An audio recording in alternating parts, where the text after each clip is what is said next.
We're talking Philly sports. The Philadelphia Phillies are 2008 World Champions of Baseball. And New York sports. Ball game over. Yankees win. The Yankees win. And the unique history and relationship between the two cities. With Mike Carr. You're so money and you don't even know it. And Adam Turkel. I agree. Nobody's madder about than I am. They're going to say that, and I'm going to look at them and say, "Hi, you're right." This is the Battle for I-95 podcast, starting now. All right, welcome to the Battle for I-95 podcast. This is episode 13, and it is brought to you by Easy Moving. Moving's hard enough. Do it the easy way, servicing Fairfield, Connecticut, and removal in New York. I am one half of your team, Adam, the Turkel, and my partner from remote location in North Dirty Jersey somewhere, Mr. Mike Carr. What's up, Mike? I am in this smelly area. Like, I can't stand the people. They're talking about Taylor ham around here. I don't understand a word that's coming out of any of their mouth, but I'm alive and well. That's a funny thing before we get into sports. You know, I'm from Brooklyn, so we didn't deal with Taylor or pork roll. It wasn't a Brooklyn, New York City type of thing, right? Right. And when I moved to Jersey, I moved far enough south that it was pork roll to me right away. So the first time somebody said Taylor ham to me, I looked at them, I said, "The fuck are you talking about? What's Taylor ham? What is that?" So I wasn't familiar with that either. But personally, to me, it's pork roll. And pork roll, I think, is better. It's a little thicker than the way they cut it up north, which is thinner, right? I like the thicker. Taylor ham is just a brand. It's the brand Taylor, right? But they call every pork roll Taylor ham. It can be made by Oscar Mayer, and it's Taylor ham today. Right. Yeah, that's why they're, right there. Well, that's North Jersey for you. It's all the chemicals they're breathing in up there from all the factories and plants. By the way, enjoy your free Get High today, Mike. You're getting some free Get High up there, right? So, well, you're in North Jersey. You got all the plants up there. You got to be smelling some shit in the air, There's a lot of shit in the air. A lot of bullshit. A lot of Giants fans, a lot of Jets fans, a lot of bullshit. Well, you should be blessed with that presence. That'll maybe make you a better person in the long run, Yankees fans. Yeah, the best of the best. And while you're going there, let's get right to it on baseball. We got Yankees and Phillies. Yankees are tied for first. They seem to have now consistently for the last 2 weeks pulled out of their malaise. They're winning series. I like what I'm seeing. Obviously, the pickup they made for Jazz Chisholm was a big pickup as it continues to pay dividends. The rookie catcher Austin Wells is hitting. Aaron Judge is so unstoppable. He got intentionally walked 4 times in 2 days. The guy is just unbelievable. And Juan Soto's being Juan Soto, and the Yankees are pitching. And everything that looked like a disaster for basically 30-plus games seems to be settling back in. So from the Yankee standpoint, the schedule coming up is not that difficult. They get to smack around some of the weaker sisters of the American League. They went through some of their tougher stretch. And I think it's good for the Yankees to get on pace like that. They're getting some guys back. Garrett Cole looked a little more Garrett Cole-ish. Louis Seals recovered from the Frankie Jinx. And away we go. We're getting Clark Schmidt back in a couple of weeks. Maybe a week, 2 weeks tops. And the Yankees, I think, are going to be in decent shape. How your Phillies looking there? I see that the Braves are up your ass, only 5.5 games out now. And here come the Mets, 7 games out. Now the Mets are in a playoff spot right now. They've knocked down not worried a little about bit. the Mets. The Mets will always Met. The Mets will find a way for it to bite themselves in the ass. It happens every year. As long as I've been watching baseball, okay? Well, Go ahead. I'm going to tell you something about the Mets, right? I mean, we all know what we think about the Mets. What do we go ahead? We're waiting. We start talking about the Eagles when we talk about the Mets because that's how much I hate them, okay? So that's what I think about the Mets. It looks like you were trying to play. I'm willing to listen. I'm willing to talk to you about the Eagles when, it comes to the Mets. So, the Mets, you're right. They'll probably Met. That's what they do. The Mets will Met. The Mets do it every year. But what about the Braves, Mike? 5.5. Now the Braves are 5.5 out. Listen, it's heating up. It's heating up, and you're starting to get inside those 5 games. That's hit. It could be a series right there. Right. You fall in a series, it's not good, and we're. Well, you know what can happen if you start dropping series, right? Yeah. You start dropping series, you start dropping in standing. So the Phils got beat by the Dodgers last night after stopping a 6-game skid. They were in Seattle. They beat Seattle 6-0. Schwarber went 3 for 5 and Harper went 3 for 4, both with home runs. That's a good sign because Harper was That's a good sign. That's a good sign. That's the big sign that Schwarber's hitting, that is Harper's hitting, and we're starting to get some with Austin Hayes.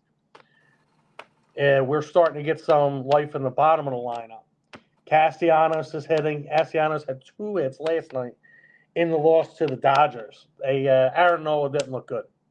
I had to watch the recap because it came on at 10 o'clock.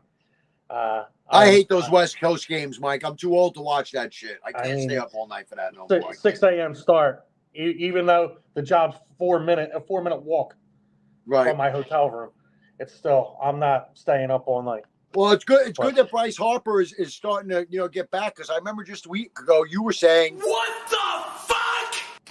when he couldn't hit against the Yankees. He could. He was very iffy against the Yankees.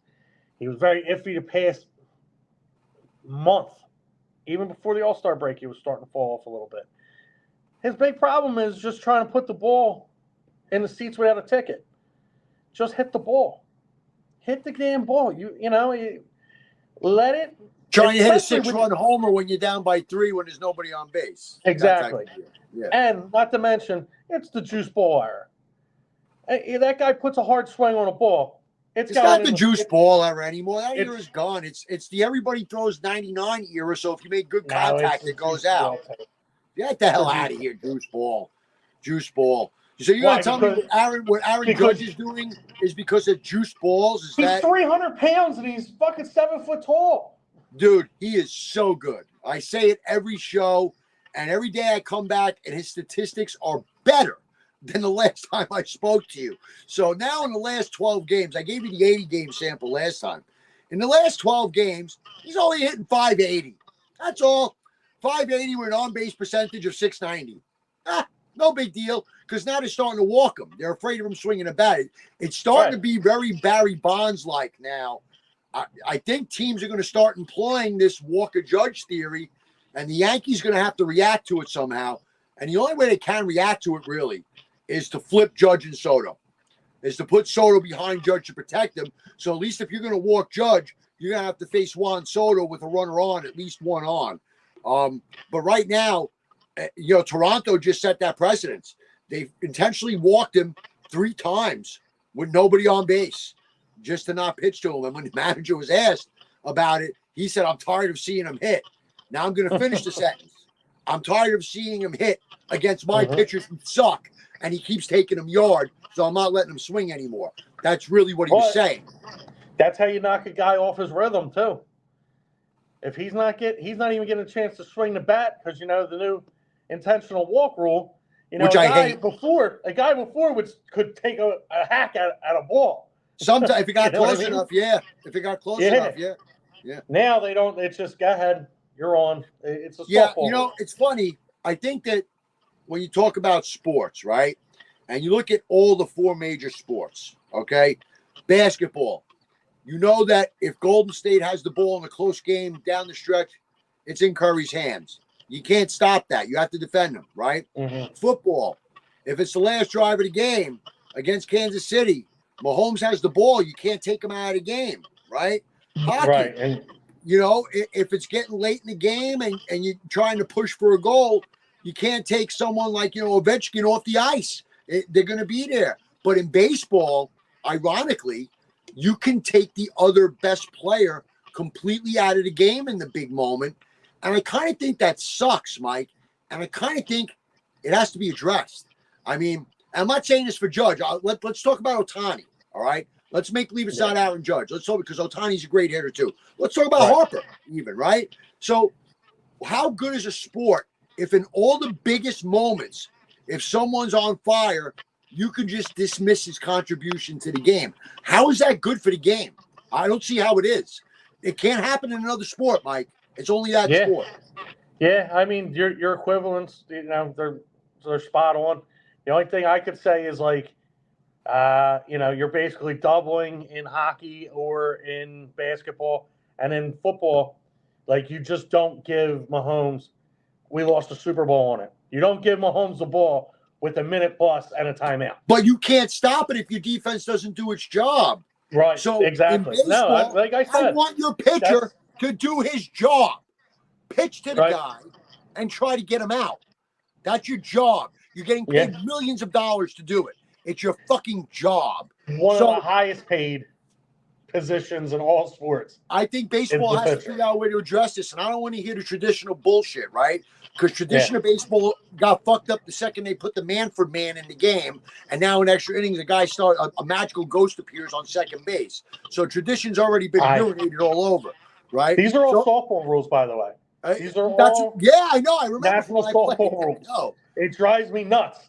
I hated that. I remember playing in a game, not to get too far off subject, we stay professional here.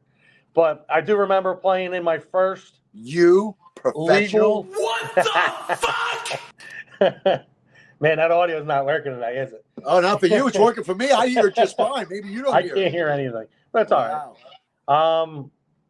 I do remember my first overtime game or extra innings game in softball, and the umpire saying, all right, last batter out, go to second. And I looked like, why does he get to go to second? They said, well, that's the extra inning rule. So I've never seen that before. Speed up why the did game. he get to go to second? And to speed up the game. Yep. It's softball. It's softball. I think that people are going to swing the bat. Baseball's already gotten away from traditional. There's a clock in baseball now, a pitch clock. There was never any clock in baseball, right? So I like the clock. And so do I. I'm not saying it's bad, but I'm saying tradition doesn't matter the same way it did. So maybe it's time to not allow an intentional walk unless there's a man in scoring position or something like that. And if you're going to intentionally walk him, it's two bases. Something. I'm just thinking off the wall. I'm not making the actual suggestion. I'm trying to think of a way to not take the best hitters in baseball out of the game. How about tied or down one? Tied or down, that's fine too. Some form of a rule, but like I said, baseball is the only sport where you can eliminate a team's best player in the biggest spot. And that can't be good for the sport, Mike. It just can't. You know? So I think that, we'll see what happens with this Judge thing. I didn't like it back in the day when it happened with Barry Bonds. Shit, that guy got walked intentionally with the bases loaded, which was insanity. I mean, absolute insanity. And I'll tell you what, I could see that happening with Judge. Big game, playoff game. Say Yankees are down 2, right? Yankees are down 2. Bases are loaded with 2 out. Walk the run in and pitch the Stanton. Why wouldn't they do it? I mean, why wouldn't they? So anyway, we'll get to that more after. As far as the baseball standings, we only got 50 games left now. Yankees are fighting with the Orioles as I expected it to be. We got the Phillies slipping away with that lead. Slipping away. It's not pretty, but listen. We got coming up. We got Arizona again. Arizona's, not the team that they were last year, and then we got the Marlins. So this is the time we're starting to hit. Don't lose the series to the Marlins, Mike. Don't do it. Listen, don't lose the series to the Diamondbacks either. and we're in Arizona too. We come back home and on the 13th to play the Marlins. So that's going to be big. And then we got a whole stretch of NL East games, including a 3-game series with the Braves at the end of August. So you keep dismissing the Mets. Huh? You keep dismissing the Mets. I'm going to keep dismissing the Mets. They're not even on there yet. When do we play them next? The Mets right now, are going on they're in the middle of a 10-game road trip, right? Mm-hmm. they had a screwed up schedule. They had to go from the West Coast to St. Louis for one game to make up a rain out, and then back to Colorado, which they start tonight. If the Mets hang out, if the Mets have a 500 road trip, they're not going to go unanswered. You're going to have to deal with them and the Braves, because if the Mets beat you in a series and they hold within 6-7 games and they win a series, all of a sudden they're out 4 games. It's not what you want, you know. Look, we got them September 13th in Philadelphia.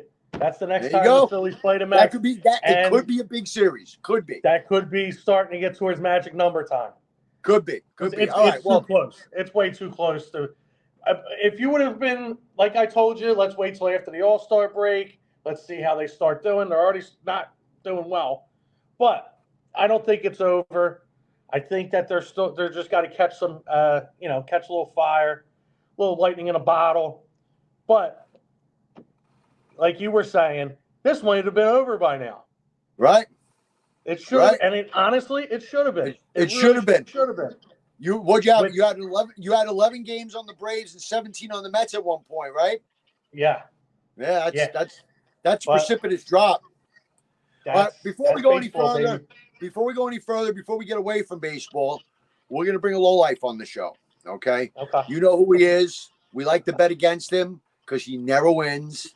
So we're just gonna bring him in to see what he thinks. I like to bring him in this early because the one redeeming quality he has is that he's a Yankee fan. Other than that, he's a lowlife. But all he's got is a Yankee fan. So we're gonna bring Frankie Ravioli onto the stage this time.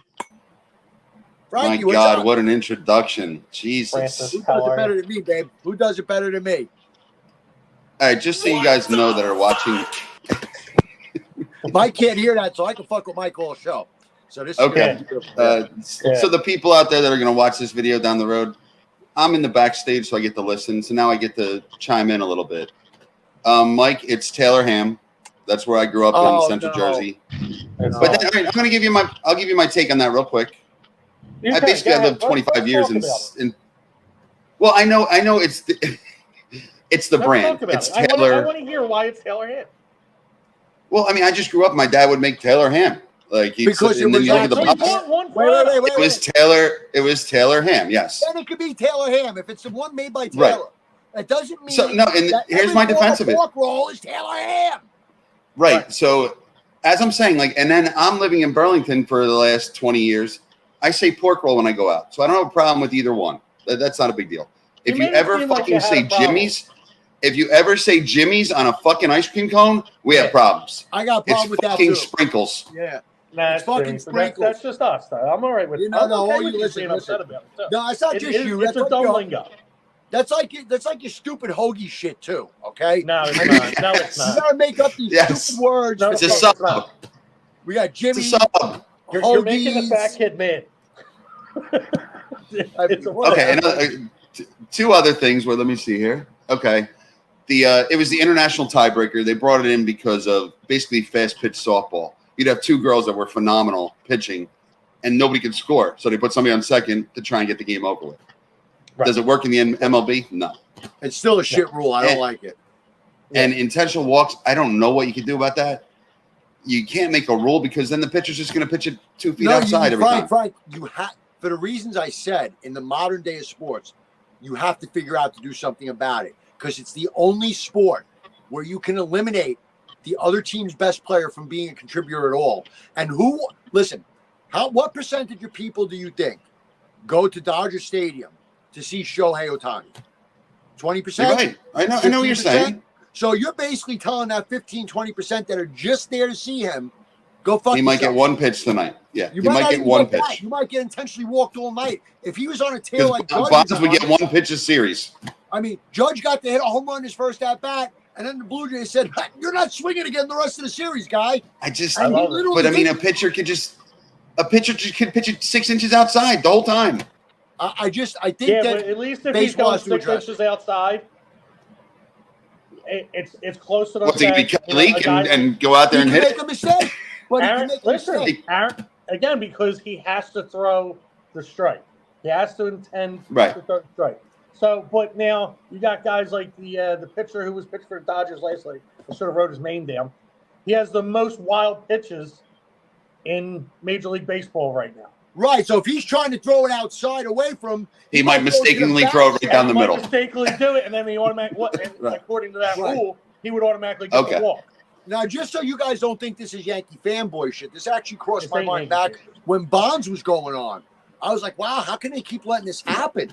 You know, the best player in baseball doesn't get to swing the bat. It's ridiculous. It's the most Bonds would get 1 or 2 pitches a series and put those 2 pitches 450 feet. Just listen to what you just said. 1 I know. or 2 pitches. I know. Not a game. A series. A series. That's insane. Right.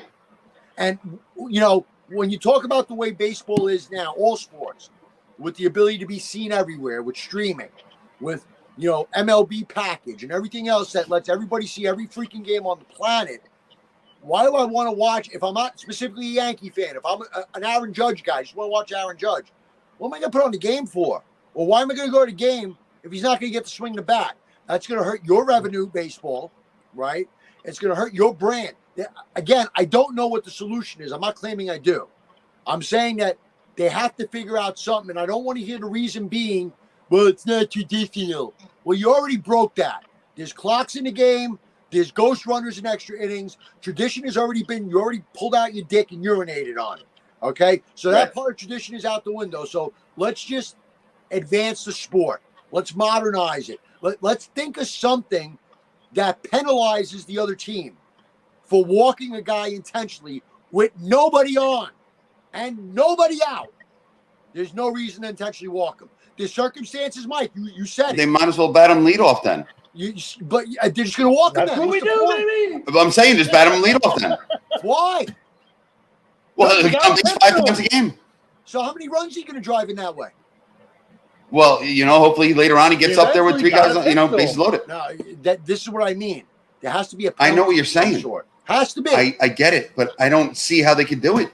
Well, they better figure it out, because if Judge continues this year and now for the rest of the season gets intentionally walked even 50% of the time, that's a bad look. That's egg on Major League Baseball's face. It's nobody else. I remember watching, bringing up the Yankees, I remember watching the movie 61, the Roger Maris. What's that? Great movie. Good movie. Yeah, great movie. Listen, very, very good movie. And they were playing the Orioles, and I think Maris had like 60, and Baltimore. He was going for. Nah, they brought in their knuckleball pitcher. They brought in a knuckleballer. Yeah. That's what it was. Who was a starter? He was a starter. Oh, he was a starter too. So Maris couldn't hit that other home run. I think the game was out of reach too. So that's what was fucked up about it. The game was out. But you know what? I'll take that. Was it Warren Spahn? Let's bring the knuckleball pitcher back. It might have been Warren Spahn. The guy. I just remember that name or something. The guy was still pitching to him. So you want to bring in your best against Judge, against Ohtani, any of these guys. That's the competitive nature of the game. I'm good with that. I don't care if you're bringing in Greg Maddux in the 9th inning to face him because you don't want him to hit the home run. That's fine. You're still pitching to him. It's still on him to hit the ball, right? I'm good with that. But to just walking him with nobody on. Knuckleballs are paying to get one out. Let me tell you. That thing just comes in flat. Wop, wop, wop, wop, wop, wop, wop. Like it always seemed like you could hit that. I don't know. I didn't think it was that big a deal. It's because of the lack of spin. It's the lack of spin. Because when I know, and that thing's fucking dancing, but I never faced one. But when you hit it, you're hitting a flat ball. It has no spin on it. So if you don't hit it just right to generate some spin on it, it's not going anywhere. It's not going anywhere. It's not going anywhere. It's just going to be a marshmallow. So, Frank, we were talking about, the Yankees seem to have found themselves again. They've won a couple of series now. They're hitting, except for Judge, who walks. Everybody else is hitting. But I do agree with you, like you said before, switch. If they're going to keep doing this, you got to switch Judge and Soto. I think you have to give him some protection. I think you have to, because at least if you're going to walk Judge, at least make them face the next best hitter in your lineup, and who, by the way, is a 300-plus hitter, who is a 980 OPS guy himself. So, if that's the poison you're going to pick, I'm all right with it. They have to. They can't leave it at. They can't leave guys like Stanton and Wells to protect Judge from being walked. That's not going to work. It's just not good enough. And Chisholm. Hey! Watch his name and say it with respect. Chisholm with a C. All right, Chisholm, jazz, Chisholm, some smooth jazz. Smooth jazz. It's the smooth jazz.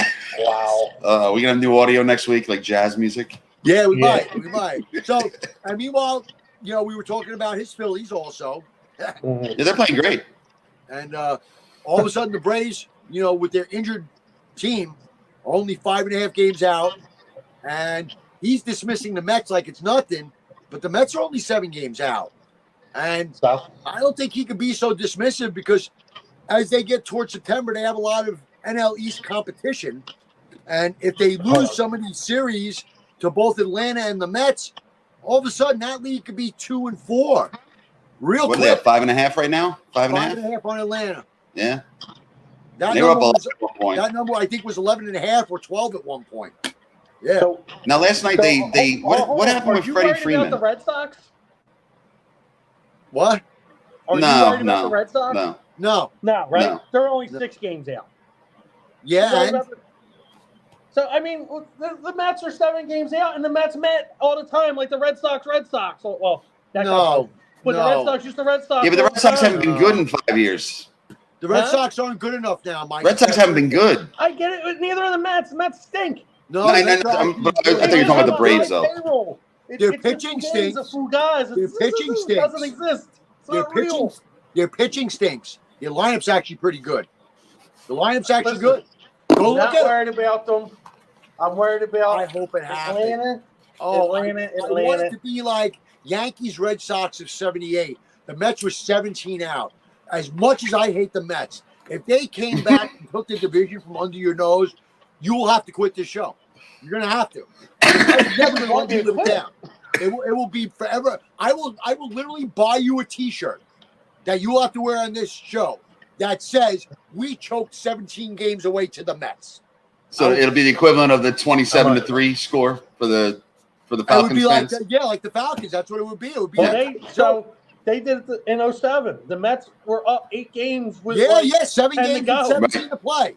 Right. 17 to play, and they choked it away. Yes, absolutely. And they choked it away. Yep. The Mets have a history of that. And then we got swept by Colorado. I'm not saying the Mets are going to catch you guys, Mike. I'm saying your team is kind of in one of these lulls right now where you're playing 500 ball. You know what I'm saying? As you were before, and now look, it's all start revolutions. But you can't let it happen this late in the season. That's the problem, is the timing. This is August going to September. This is not the time to be playing fucking 400 baseball. Okay, I get it. Yeah. And listen, maybe I'm being a homer by going, I'm not worried. You are a homer, yeah. 400. They're 2-8 the last 10. That's 200. Yeah, that's 200. Yeah, that's not good. Yeah, we will prevail. I'm not. I know Mike can't hear. Let's get into football. Right, yeah. Tired of talking about Philly. Yeah. Oh no. We suck again. Yeah. Just so you know what I played. All right, so that's what's going on in baseball. We know that the Astros have come back to life and are right with the Mariners, which worries me a little bit. I'm not so sure I want to see the Astros, right? The rest of the National League is pretty much itself is following par for course. The Dodgers' lead has been reduced too. The Padres made a lot of trades. Yeah. Padres really improved their team, and they're breathing down Los Angeles' neck. So that's going to be interesting there. I think the Padres end up being a high wild card. And, in the American League, it's going to be some combination of Seattle, Houston, and whoever's left in the Central, which looks like Cleveland. This will really show if I'm a mush. I will say by our next episode, the White Sox win a game. They've lost 21 in a row. For them. Let's see this. They have lost 21 in a row now. It is the longest losing streak since the 1988 Orioles, who were ass. And if they lose 2 more, they tie the 61 Mets, the worst baseball team ever. And they were playing the A's last night, who are terrible, and the A's were 2-1 favorites. Yeah, it's terrible. They got the White Sox tomorrow, and then they got the Cubs and the Yankees. I can't wait to see him. Imagine them breaking against the Yankees. Can't wait to see him. Oh my God! Yeah, bring him to town. Let's go. Let's go. Bring him on. Bring him on. Oh my God! August 12th. Set your alarms. So that's the baseball story, which was brought to you by Turk TV Productions. If you don't like Turk, don't watch me, okay? So now we're gonna move on and get to other things, other active goings on, which I gotta unfortunately bring up is the Olympics, right? And all right, fortunate, unfortunate. I'll start with the overall outlook. The overall outlook: the U.S. is leading in medals and is now tied for the lead in golds. No, they're winning golds now. Oh, now we're winning golds. Probably one more. Yeah, they have 24 to 22. They picked up 2 in the afternoon. Okay, or so evening there. Yeah. So the U.S. is winning in golds. 31 and 31. I think that it's safe to think both basketball teams are probably going to win gold. U.S. soccer, the women's might win. Women's soccer has a good chance to win gold.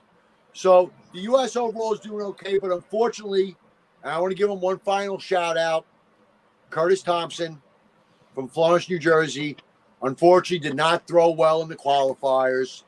He was about 8 meters under what's been his average lately. Only a 79 plus, will not get to the medal round. I'm not disappointed for me. I'm not disappointed for the people of Jersey or Florence. I'm disappointed for the kid because I know how hard he's worked at it. And, you know, he put up a social media post that, you know, thanked everyone for support and said he's okay. You know, it just wasn't his day. And I really feel that really is the case. It just wasn't his day. He just didn't have a good day. He had a great day at the U.S. Championship, and today he just didn't have a good day. So, Curtis, you're still a local hero. I love you, kid. You know, national hero. It went that way. National hero. The national hero. The kid went to the Olympics. And he was the only American javelin thrower. He was the only U.S. Was he the only American? Really? Yep. Okay. They could have done a better job with that. They showed one of his throws out of the 3. I was a little upset with that.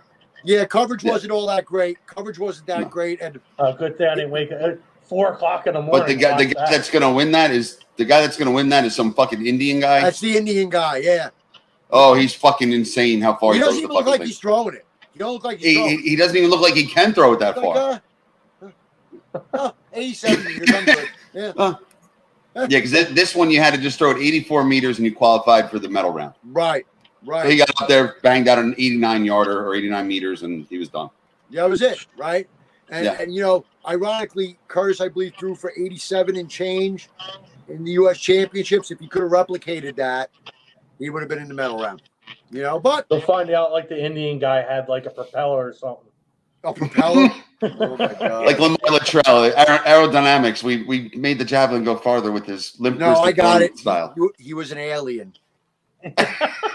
He used anti-gravity technology. He was an alien. He had 2 X chromosomes. I have to bring up 2 other Olympic sports. Go for it. The pole vault.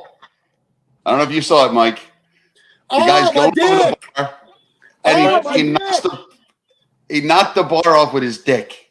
Yeah. Oh my God. Would never happen to me. When I saw the replay, hey, little Dick Mike, when I saw the replay, I was very empathetic. I was like, oh my God. That would have hurt so much if my job. Dude, he's going to get so much ass from that. It doesn't make a difference. Dude, he's going to get. He's getting ass for years for that. Now, the guy that won it, this guy Mongo, has no dick. Basically, no, I don't know if he has a dick or not. Okay. But they just show the record books. It's all him. And he already won the gold, and he's like, all right, I'm going to go for the record, 16.25 meters. He goes for it, hits the bar. 10 minutes later, I got one more jump. Fuck it, let's go. Breaks his own record. Yeah. Insane. I want to say this last thing about that pole vaulting, right? Mm-hmm. That guy's going to a bar. Some hot blondes coming up to him and saying, are you the guy to hit your dick on the pole in the pole vault? I am. That guy's got it made. He's got it made. Yeah. And then he's going to whip it out. There was like a diver. There was like what the fuck? Yeah. So, what the fuck?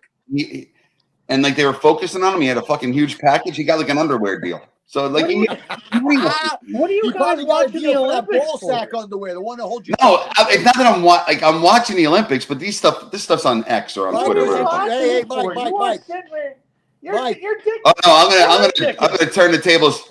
I'm turning the tables right now. Frank was interested in the pole vault. Oh Yeah. no! I'm turning the tables right now. See you vault your pole. Now we go to beach volleyball, and I'm watching Oh, today USA against my Team favorite Switzerland. sport.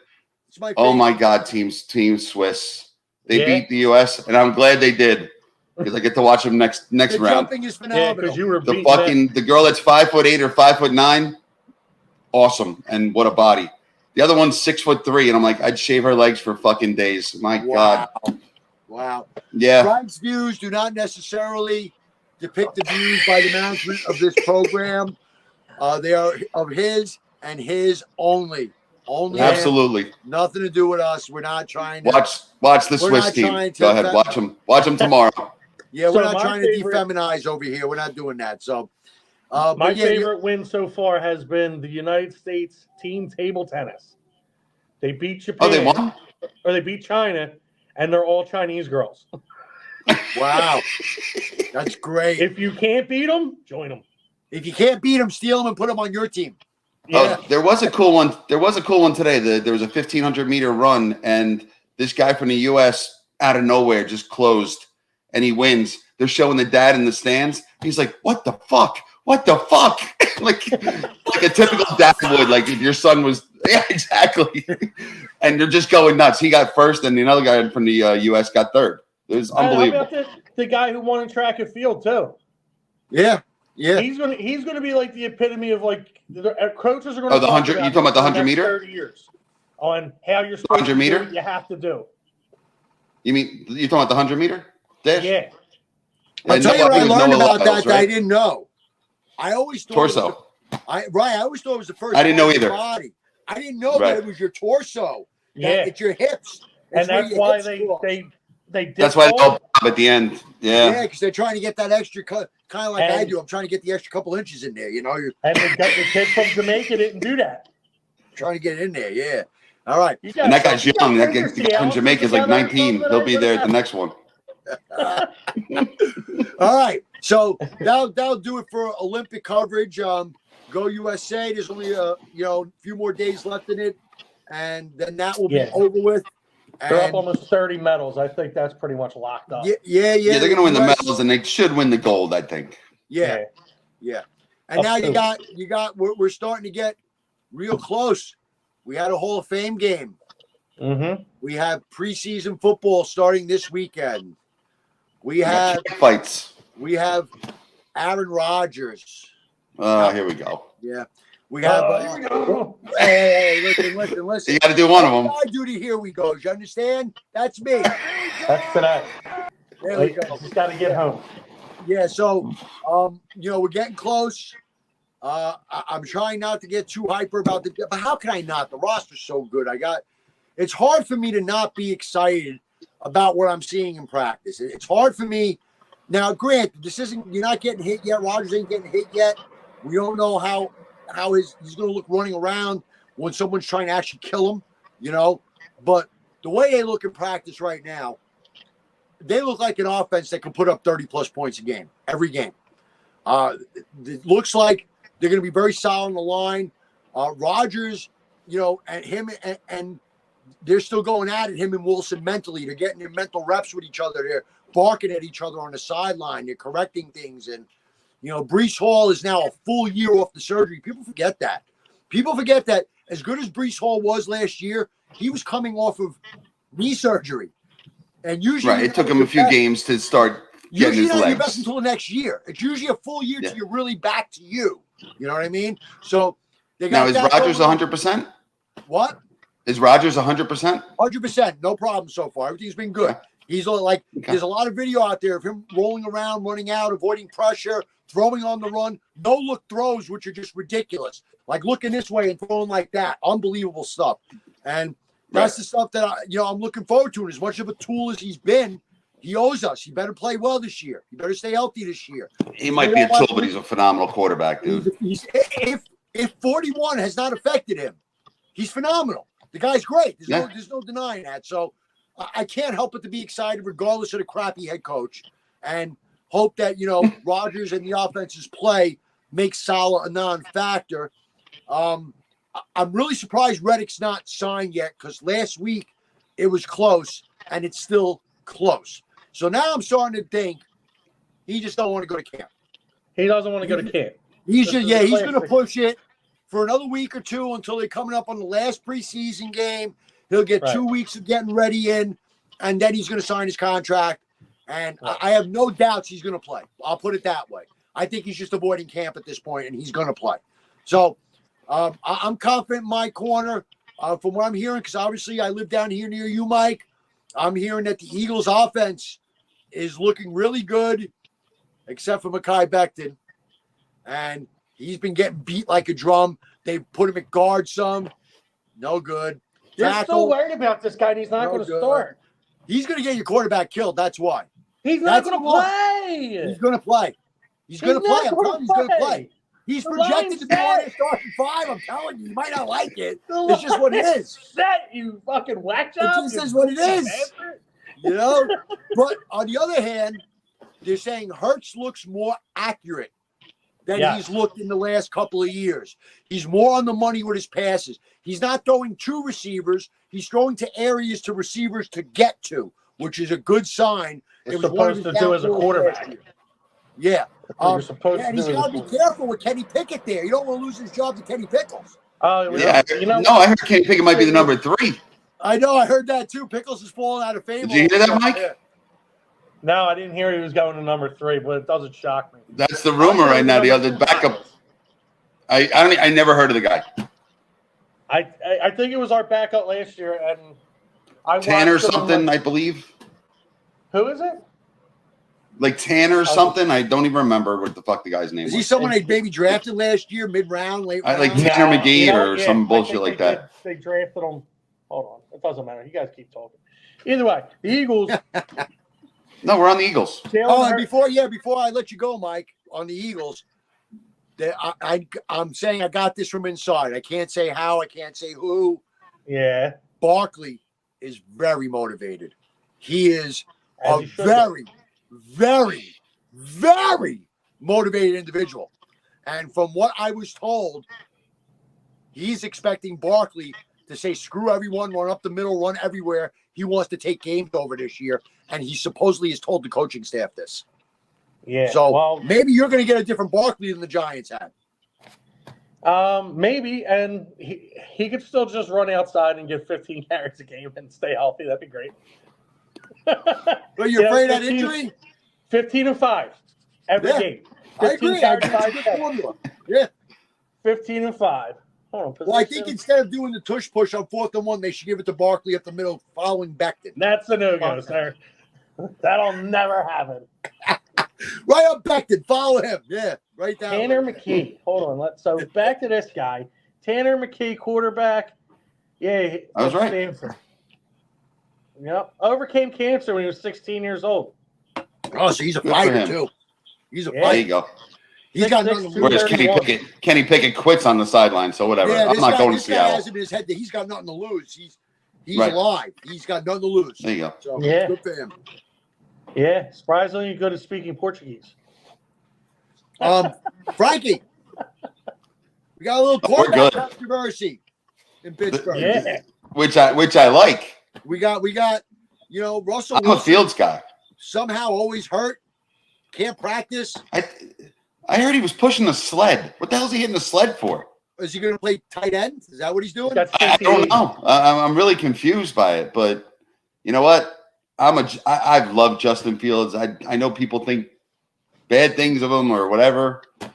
Those numbers say, I think he's if you're gonna have one of them be the starter, that's the one you want. Obviously he's Mike. I hate agreeing with Frank. I fucking hate it. I really do. I actually wholeheartedly agree with him. I think that Justin Fields could be the Steelers' future. I think that he's going to be on a much better team than he was on last 3 years. He's going to have much better blocking in front of him. It's going to give him the opportunity to extend plays, which Pittsburgh's going to need with its lack of receivers. They're going to need more time to get open and routes and everything. Maybe not a lack of receivers. We'll see. I heard that too. Because last night it was off the table with Ayuk, and now today it's back on the table. I heard. I heard the Steelers and Patriots, and Browns are the three oh teams no, that it was are. Patriots and Browns. It was Patriots. Yeah, and Browns. Steelers, Patriots, and Browns are the three teams involved. Yeah, Patriots. Now I don't know. Yeah, I don't know why you'd want to go to the I Patriots. don't know what the Patriots are doing over there, but yeah, I can't wait to see you guys this year. That's weird. I got 20 years of shitting on you to get out of my system. I cannot wait. I cannot wait. I'm going to be Bart Scott right now. Can't wait. Can't wait. I can't wait to play the Patriots this year. Oh, and if we're up 40, let's go for 50. Oh, we owe them 2 decades of pain. Oh, I can't wait. Anyway, Steelers. So I'm thinking the Steelers are going to be like any given Sunday, and Dennis Quaid is going to play Russell Wilson, and Justin Fields is going to play Jamie Foxx. That's what I'm thinking. Nice. There's one thing though you're wrong about. That team makes the playoffs. You're not going to. Well, hopefully Al Pacino coaches instead of Mike Tomlin. Then we make the playoffs. You're not making the playoffs, Frank. I know you don't like to hear that. Any given Sunday, they lose to Dallas. No, they make the playoffs. No, they make the playoffs. They lose the playoff game. But then they lose the first game. They lose the game. They lose. They get. If I remember correctly, the Minnesota. No, I think they beat Dallas to get to the playoffs. San Francisco blows them out. If I remember, it's during the credits where somebody beats them in the playoffs. Like it's in the credits. San Francisco beats them. I thought it was Dallas. And then he steps down, and then he takes Jamie Foxx with him to the new team. To the expansion team in Arizona. The expansion team, yes. Right. So what a great movie. That was like one of the most. It is a great movie. It's underrated. And you know what? It took its camera footage makes you a little shaky at points. There's a couple. Other than that, it's phenomenal. There's a couple of parts that suck, right? The Al Pacino's speech is unbelievable. My favorite football speech, probably. The football footage is unbelievable. I mean, it's great. I'm going to tell you what's bad in the movie, right? The uniforms. Let's start with that. Yeah. Okay. That shit is just. They're like XFL. They're like XFL. It's brutal. Yeah, terrible. The next thing. Well, it's like LT's biography, the movie. It's LT's biography. Like the scene in the last game in Dallas when the guy loses his eye. Is that really necessary? Right. You know? Well, I mean, that was 90s football right there, man. No, nobody lost their eye in the 90s, Mike. That didn't happen. Didn't happen. Only a finger. Ronnie Lott. You didn't lose an eye? No, you didn't lose an eye. You never got poked in the eye? But Pacino's speech is top-notch. Yes. LT's conversation in the steam room, in the sauna, to Willie Beeman, you could tell LT's talking about his own life. Yeah. It's completely LT and then talking about LT. It's also LT getting the sack to break the record to get the $1 million. That's legit. You know, players are doing that. Like $1 million. Yeah. Just shoot me up. Hit me up. Like, don't matter. I need that fucking sack. I need that money. Now listen. Football season's around the corner, right? We got opening week. We got the Birds going down to South America for some reason. They're not allowed to wear green because there's gang wars. What? Wait, is that real? Yes. That's real. That's real. Oh That's real. Yeah. Wait. You got 2 green teams going down there to play. Wait, where's that game? In Mexico? It's in Peru. Or is it South America? No, it's worse. It's further. Oh, so it's like in MS-13 area. Yeah, Brazil. Oh, Brazil. They're in Brazil. They were green. In the NFL market, it went, we got to go to Brazil. Wait. We got to go to Brazil. Aren't they playing the Packers? Isn't it 2 green teams? Yeah, it's 2 green teams. 2 of the greenest teams in the NFL. And Brazil wears green. You know, but Brazil, aren't they green and white, green and yellow? The 2 gangs point. down it's the there point of the guys. So listen, the guys aren't allowed out of the hotel. Right. And they're not allowed to wear green, because if they wear green and they're seen outside somewhere, it's considered disrespect to the gang. And I believe the plan it's like wearing red is that around the the Packers are going to wear their whites, and the Eagles are going to wear red their and blue in LA. What? It's like wearing red and blue in LA. Right, except it's green and red down there. Right. You got to go neutral. Okay. Right. So I think the Packers are wearing their white and yellows, and the Eagles are wearing their blacks, if I'm not mistaken. I don't know, and I don't care. Oh, we got sideways, Mike. We did it. It happened. 5 minutes early. It happened. I don't know, man. 5 minutes early. I feel good now. We're back in business. There we go. So, yeah, but that's What the fuck is wrong with this phone? I don't know. But that's what's going on. Opening week. The Jets are going to go to San Francisco on Monday night. We'll get more into all these games as we inch closer and closer. Yeah. To the football. Right. So we got the first slate of first preseason games this week coming up for everybody. Right. You got the first episode of Hard Knocks tonight. Correct. Steelers getting IU probably tonight or tomorrow. Nobody cares about the Steelers but you. God. Oh, we do care. Oh, nobody I can't wait for that AFC North next week. Nobody on a Philly, New York show gives a rat's I can't wait for that AFC North next week. The Jets are going to smoke you. Just get ready for it. I'm not talking about that. I'm talking about futures, baby. I'm talking about futures, too. The future. Okay. The Jets are going to smoke the Steelers. Mark it down. That's the future. Yeah. Turkstradamus. Yeah, with your backup quarterback and your backup running back and Garrett Wilson. Nope, it's going to be Aaron Rodgers and the boys. That's right. Oh, and that's probably the game. So TJ Watt knocks him out in the first quarter. Watt probably kills him that game. That's probably the game we get to see Tyrod Taylor. Yeah.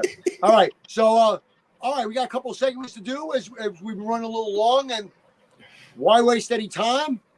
Let's get to most underrated NFL quarterbacks. Okay. Who wants to start? Who started? I'll start. Week? Frank's going to start. Let's go, Frankie. I think he tried to skip me last week, so I'll start. Yeah, so you guys will go first. Yeah, because we didn't want you. And Mike, I tried going with a Hall of Famer, and Adam nixed that at work today. He's like, "No, we're not doing Hall of Famers." You use a Hall of Famer? Well, really? I think the Hall of Famer that I gave you is never mentioned as one of the great quarterbacks in Warren Moon. But shit, you better not pick the Hall of Famer. Go ahead. Well, Mike, I was going to go Warren Moon, but he all right. So I'm going to go. Now, this guy was drafted in 1971. Warren Moon's in the Hall of Fame, Mike. He's not underrated. He's in the Hall of Fame. That's not underrated. Continue. I know he's not underrated in that sense, but you never put him as like one of the best quarterbacks. Go ahead. He's considered to be one of the top two throwers of that era. He was the master of the if you add his CFL stats, if you add his CFL stats, I agree with you, Frank. All right. Anyway, so my guy was actually a Heisman Trophy winner in 1970. 1971, he was the overall first pick of the Patriots. Played there for a couple of years. Then he went to the 49ers for a couple of years. Then he went to the Raiders where he actually did well. He was terrible. Those both even his overall stats. He's thrown like 160 touchdowns and 190 interceptions. Those overall stats aren't good. I know where you're going. But he did win 2 Super Bowls. One against the Philadelphia Eagles in 1980. Yep. I don't know if you remember that. Oh, yeah. Let's make sure. Lose. Yeah. All right, guys. Oh, you. I don't know if it was that one or not, but he was Super Bowl MVP, Rookie of the Year, and a Pop Warner champion. My guy is Jim Plunkett. Jim Plunkett's a great who should be in the Hall of Fame just on the fact he won 2 Super Bowls. You got to put him in. Not only that, I think he should be in the Hall of Fame because he resurrected his career from a guy who was considered a bust for not a year, not 2 years, 4 or 5 years. He was considered a bust to where when the Raiders got him, I believe the Raiders signed him like off of the equivalent of waivers. Like nobody wanted him. And you know what's weird is he went to Stanford. His first year at Stanford, they wanted to move him to defensive back. He's like, no, I'm throwing 500 to 1,000 passes after practice. Oh, Mike, this is weird. In researching this, they were the Stanford Indians. Just was looking that up, was about to say that. I never knew that. Neither did I. Today. I'm like, the Cardinals? Indians. Stanford Indians. I'm not even. But yeah. That's another. When we start getting a little closer to college football, we'll research. We'll talk about the one. Chiefs and Tomahawk Chop and all that stuff. There? All right, Mike, what do you got? All right. So this guy was the first overall pick in the 2009 draft out of Georgia. John Matthew Stafford. Okay. He was with Detroit forever. Got the shit kicked out of him year after year. He's probably the most blue-collar quarterback of my time. Blue-collar, yes, but underrated. I don't know if I can say Stafford's underrated. I agree with the underrated on him. I was looking at him, too. I know he won a Super Bowl with the Rams, but He is averaging 307 yards in playoff games. He was the only reason the Lions were competitive for a decade. That's why I don't know if I can call him underrated. Well, Megatron, he was their team. Megatron, everybody knew.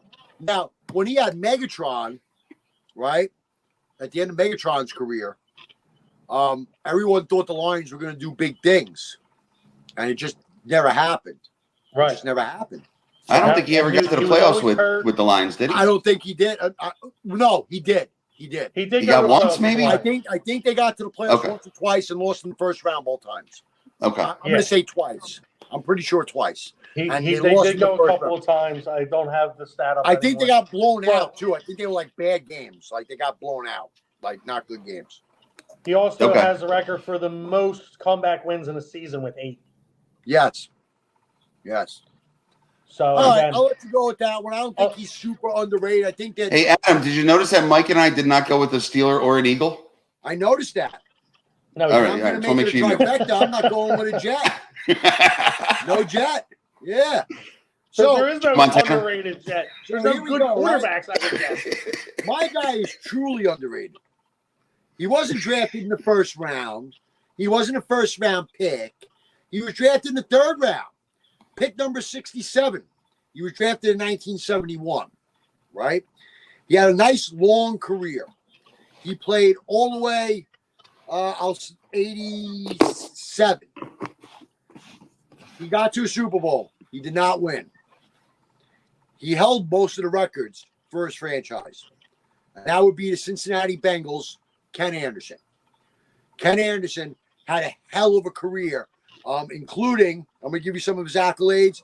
He was the MVP in 81. He was an offensive player of the year in 81. He was the comeback player of the year in 81.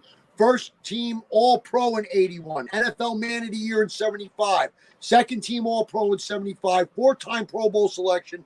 2 times led the NFL in passing yards. 3 times led in passing completion percentage. 4 times in passer rating. Burt Bell Award winner. And he's in the Cincinnati Ring of Honors as well as on the Cincinnati Bengals 50th anniversary team. Never made the Hall of Fame. What year did you say he was drafted? 71. Oh, so he met that steel curtain twice a year for a long time. And that's when those rules were a lot different for quarterbacks. You were able to kill them back then. So Kenny Anderson, I think, was very underrated. His pass rating for his career is 81.9. Over 32,000 passing yards, more touchdowns than interceptions, 197 to 160, with a completion percentage of almost 60%. And he completed 2,654 of his 4,475 passes. Tell me how he's not in the Hall of Fame. Not solid. That's a solid underrated quarterback, in my opinion. Yeah, well, of course it is. I picked it. Okay, so now with that being done, we're going to get. Fuck you, Mike. That's what we're going to do. We're going to say, fuck what are we going with next week, Adam? Next week, Frank, it is your time. Oh, it is time to predict the AFC North. We didn't do No, I'm talking about, no, I'm sorry. I was asking you. Oh, you're talking about the position? Position, what we're doing next week. We'll go back to defense. We'll flip sides of the ball again. Right. All right. And this time we will go to strong safety. Okay. Strong safety. Oh. Yeah. Yeah, I'm sure he's very underrated. He's overrated, so I got to say he's underrated. He may be the most overrated player in the history of the NFL. He's not. He's not oh, my God. He's not underrated. How do I hang up? All right. I'll hang up and listen. So now we're going to go. All right, so now we're doing the NFC North today. NFC North. So just to let you guys know. This is a tight Detroit. division. Yeah, Detroit's plus 135. Green Bay is plus 225. The Bears are plus 275, and Minnesota is 10-1. In other words, Minnesota sucks, and everyone else has a chance. That's basically what the odds makers are telling you, right? All right, so who wants to lead off? I'll do it. Go ahead, Mikey. Who do you got? Okay. I think the Lions are going to take the division this year, and I think the Packers are my ace in the hole. Boy, he really put himself out there on a hard one, didn't he, Frank? That was really he went. He double did, short. but All right, so I'll go. And as you noticed, I haven't taken many favorites. I've taken San Fran, I think, is the only favorite I've taken. But I agree with Mike. This is Detroit's division. Yeah. I don't think Adam's going to go with Detroit because I think he's still down on what they did in the playoffs last year and their coach and all that stuff. But we'll get to Adam next. So I'm going Detroit, and my dark horse is going to be Minnesota's too much of a long shot. I will go with the Bears.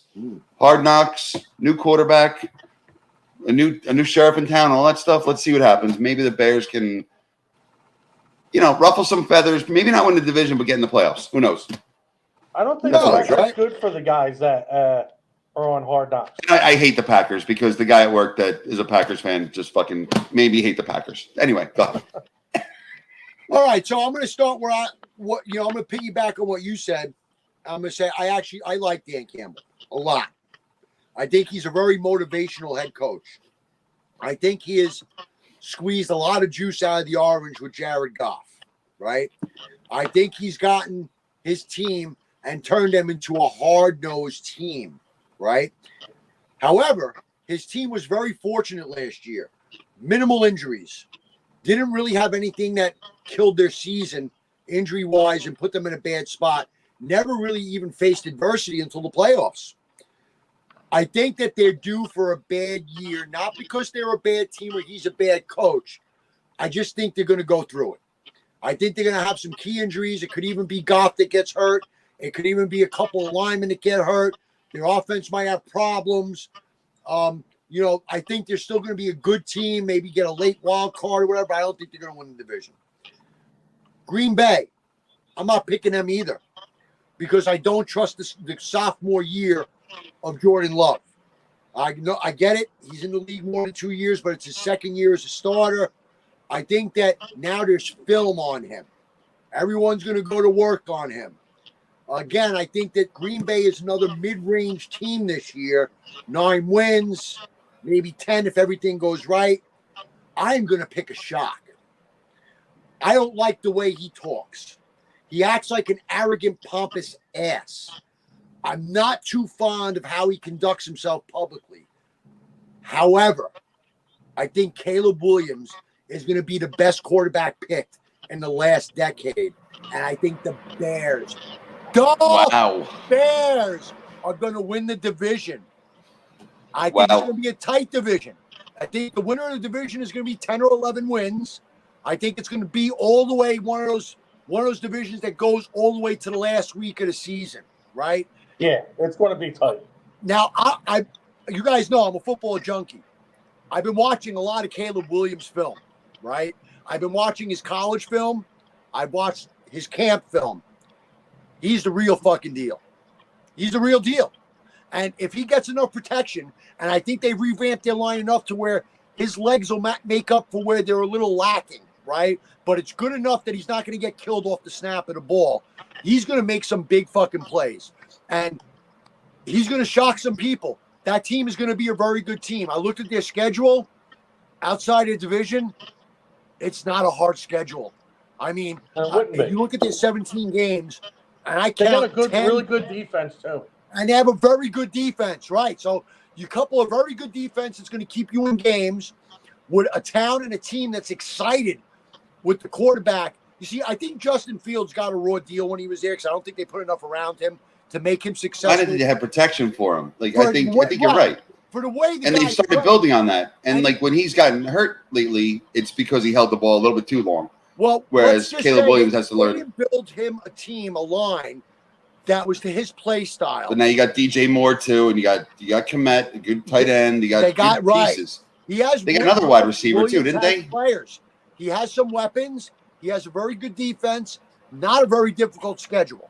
When it comes down to boiling down schedules, I looked at the schedule and I counted somewhere between 10 and 11 possible wins for them. I was like, all right, maybe this can happen. So I am picking the Chicago Bears to win the division. My wild card team is going to be the Lions because they're going to outlast the Packers. Packers will fall short. That's my I just think the Lions have too much. Just their line is so good. I agree, but what They I have said one of the before I best made the pick. receivers in the game. I agree. Their They running did back lose is their- unbelievable. I agree. And Goff is just a solid quarterback. I agree. What did I say before I made that statement? I know that you never know what's going to happen with I injuries. think I they're get due. it. I think they're due to have some problems, some injury problems specifically. They had, along with their good year last year, they had a lot of good fortune too. You usually don't have good fortune multiple years. The Eagles know that. You know, you come back off a Super Bowl team and you get some injuries, 1 or 2 changes, you lose a coordinator, boom, everything changes. You know, And the Lions last year had that one game against the Ravens where the Ravens beat them like 56 and the Lions lost the coach. And it's like, wait, what happened here? Okay, but Don't forget, it happens. Don't forget, the Lions also lost the coach. Yeah, makes a big difference. Coach got a no, job. I got you. Now there's a change. Right. So I don't think Detroit's going to be bad. I just think they're going to run into a little more harsh luck this year, and Chicago's going to get the favor of the fortunate. People don't have that much film on Williams. Williams is, dude, he's dynamic. I mean, I'm watching his film, and I know it's practice. Nobody's trying to kill him. He's wearing a red jersey. Right. I get that, but his throws look like Aaron Rodgers throws. That I did not expect. I didn't expect to see that. I expected him to be able to run around. I expected him to have a good arm. I didn't expect him to have those touch passes, those little drop-ins, the ones that you get over one defender in front of the other going to the side. He's got it all. He really does. Now, whether he's his own worst mental enemy or not, we're going to find out because he's a big mouth. So we're going to see what he's got up here, if he can back up what his brain is saying to everybody. But I think he's got the goods to be a really special quarterback. And if he catches everybody with their pants down a little bit and the Lions have a little bad luck, they can steal the division. So that's my But pick. I think you're right, though. That division should get 2 teams because you figure that NFC East is going to get 2. South is probably not going to get 1. And the West will probably get 1, maybe 2. So they should get 2. West might get, don't discount the Rams. I'm saying 1 or 2. But you still got 7 spots. So there's 7 spots. I think that 7th spot is going to be like a 3-way battle to the end of the year, like between, say, Green Bay, the Rams, and pick one. Somebody in the South, maybe. Someone that we don't expect, because there's always one we don't expect, right? So someone we don't see coming is going to play Seattle. better than we think. Seattle, somebody like that, right? Giants, somebody like that is going to play better than we expect and be able to fight to the end for a spot. And that is our NFC North. And Frank, AFC North, is up baby. next week. Don't be a fucking homer, Frank. Oh, baby. All right, so next week Frank doesn't make a pick, so we know he's picking Pittsburgh. Well, hey. I'll have good notes. Are you going to be really realistic about this? I don't think you're being realistic. I'll be realistic. I want you to know your strength of schedule, especially compared to the other teams. I want you to be realistic with the point you don't have a quarterback. I can tell you, their strength of schedule, I don't know, but their schedule in general, their first 8 or 9 games. Just a Google away, brother. I've been sitting here and touching. No, but I'm saying their first 8 or 9 games is where they have to fucking stack wins because their last 8, 6 division games, and the Jets, the Chiefs, the Eagles. No, Jets are in the beginning. That's an easy one. That's another win. Jets are week 6 loss. And Giants 2 weeks in a row. We kicked this shit out of New Jersey 2 weeks in a row. Week 6 loss for you, bro. There we go. Here we go. Here we go. So we will. No, their back end of the schedule is tough. That's where they have to be 7-2 at the 9-game mark. So in the first 9 games, let's see, you lose 1 to the Jets. That's 1. Do you play Cincinnati anywhere in the first 7 games? No, they play all their division games are at the end. The last 8. They have 6 of them. All of them? All of them. Wow. All of them. It's a weird schedule. That is weird. They have a 10-day schedule where they play the Ravens, the Eagles, and the Chiefs. Wow, that's 0-3 right there. That's in 10 days.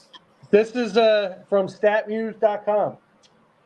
The Pittsburgh Steelers last emerged victorious over the Philadelphia Eagles in Philadelphia, October 24th. Never won in Philly. 1965. Oh, I thought they never won in Philly.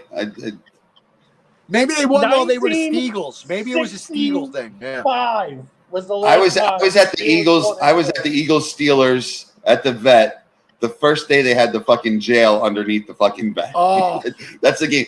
That was the first game that they ever had the fucking jail there. that place was Yeah. special. The vet. That place was special. Oh yeah, it was great. How about- I fucking had a blast. Did you I'm hear like, recently what they've?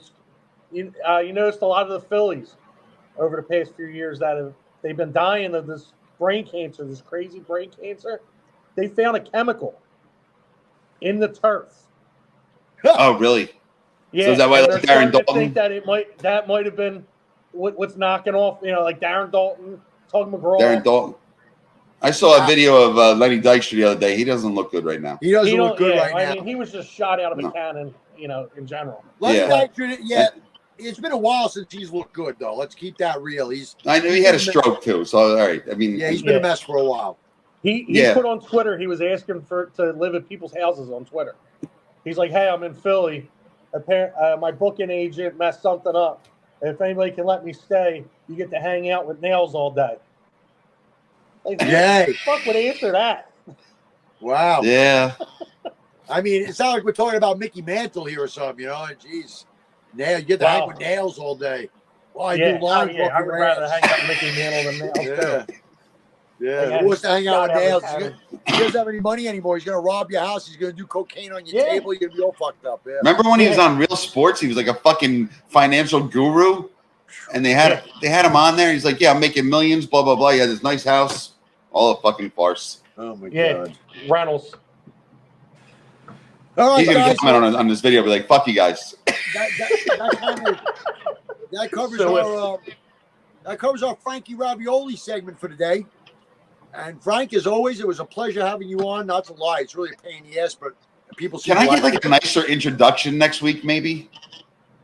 I get this fucking like, here's this loser. Fuck him. Let's bring him on. Yeah, He's an asshole. Okay, I'll tell you what. I'm going to give you a nice introduction next week, okay? Thank you. I appreciate it. I'm going to give you a nice I might even make background music. I'm going to make you like I'm going to get you you're going to be impressed, okay? All right. We're gonna do this. Like I said, I finally gave out another pick. The White Sox will win a game by the next time we talk. Well, wow, And they're going down the limb. They're going to win in the next 7 hey. games, Mike. Yeah. All right, let me give you one more. USA basketball is going to lose the men's. They're going to lose one game. They're not going to win the gold. I'm going. Really? With that. Yeah. Who They're going to lose. I know they're playing. I think they're playing Serbia next. It's going to be the final if they lose. They're not going to. Yeah, but Serbia. I know they probably won't lose. I'm just throwing something out there. Now you know Canada got eliminated, right? Canada was eliminated. Oh, they were eliminated. Oh, great. So means, who's left? So that means if Serbia doesn't beat them, it's a walk. Who's the other side? France. They got to still be in, right? France. I think is it Greece? Greece and France, maybe. And France, maybe. Yeah. I think okay. maybe. Yeah, maybe. Oh, Giannis all day. Look it up, Mike. Who's in the because final four? Gonzaga, we don't win titles, we lose in the championships. Maybe Mark Few loses in the gold medal match. That's Gonzaga, brother. Oh, we're gonna be fucking great this year. Oh, here we go. Really? Yeah. Here we go. Jeez, I hope we play St. John's this year. Fine. Why? So we can smack you? Semifinal is United States and Serbia, France and Germany. Oh, Germany. Okay, Germany. So Germany's going to get knocked Germany's out that by good? France. Germany's going to get knocked out by France, I think. Right? Isn't that Lucas' team, Germany? It might be. No. But France has what? Wemby and another. Yeah, they got a couple. Germany's got Rudy Gobert. Gobert. What am I looking at? Gobert, that's right. They got Gobert and Wembanyama, yeah. All right, so USA probably doesn't lose. Whatever. Fuck it. I don't care. Now, listen, the U.S. could lose if Joker has one of those games. Now, But who else they have? this is the key. This is what I was going to say. You can't sit him. He has to play the whole game. If you look at the numbers from the last game, when he was in the game, the U.S. was beating them by 2 points. When he was out of the game, the U.S. beat them by over 20. You can't take him out. If you really want to win, Gobert has to man up. Not Gobert. Fuck. Joker has to man up, take a deep breath, get an oxygen tank, use your timeouts wisely to get him a blow here and there, He cannot miss floor time if you intend to win. Do you know there's The only two problem is the Nikola Olympics, Jovic- you only get 5 fouls, so What? it's a little different. You only there's get two 5 Nikola fouls in the Jovic Olympics. on the Serbian team. Yeah, Jokic. That's what I said. If he gets hot. Now, I last said time, there's two of them. yeah, but Nikola. Oh, there's his brother's on there too? I don't think it's his brother. It's the like, same that's guy. like being afraid of Giannis's brother. I mean, It's the same that's not the name. problem. Oh, wait, there's 2 Nikola. It's the same name. Yeah, we only care about the tall one. The other one's a 5'8" point guard. Yeah, the point guard one don't matter. All right, Frank. So we're gonna let you go now, Frankie. We will see you next week. I'll see you guys next week, boys. And you will have a nice introduction next week. I won't call you a douchebag. Thank you. You're very welcome. Let's go Steelers. Oh, go fuck yourself. Yeah, there we go. That son of a bitch. What a scumbag. Let's go Steelers, scumbag. That's right, Frank. You ain't here to speak up for yourself now. Fuck your Steelers. The Jets are going to whoop your ass, you sack of shit. You hear me? It's over for you. It's curtains for the curtain. It's curtains. All right, Mike. Yeah, and they say Philly fans are bad. Oh, man. No, you know what? Steeler fans are really nice. They really are. I bet they are. So, sad story. Of course, it's a Jet story. Of course it is. Sad story. I went to Pittsburgh once for a Jet-Steeler playoff game. And it was back in 05 or something when Chad Pennington was the quarterback. Okay. And, everybody there was like super nice. Every Steeler fan was like super cool. Like, I mean, disgustingly, like nauseatingly, like they made you feel weird. Like that. Like in Canada or something? Dude, to the point to where when the Jets were about to kick the winning field goal, the people around me started congratulating me, telling me we've had a great season. You guys deserve this. You beat us fair and square. I was like, whoa, this is the Jets. This is no give me. And sure enough, the Jets missed the field goal. Of course they did. And the Jets ended up losing the game to Pittsburgh. They were still real nice to me after. I wonder why. You said 05? Whatever year it was, the Jets played the Steelers in the playoffs with Chad Pennington. Yeah. Okay. It was in the mid-2000. mid-2000s. They went to the Super Bowl that year, didn't they? Who went to the Super Bowl? Steelers? No, it wasn't. They went to the AFC Championship. It was somewhere around there, 04, 05. It was somewhere in that neighborhood. The Jets were pretty good. They were Chad Pennington's team.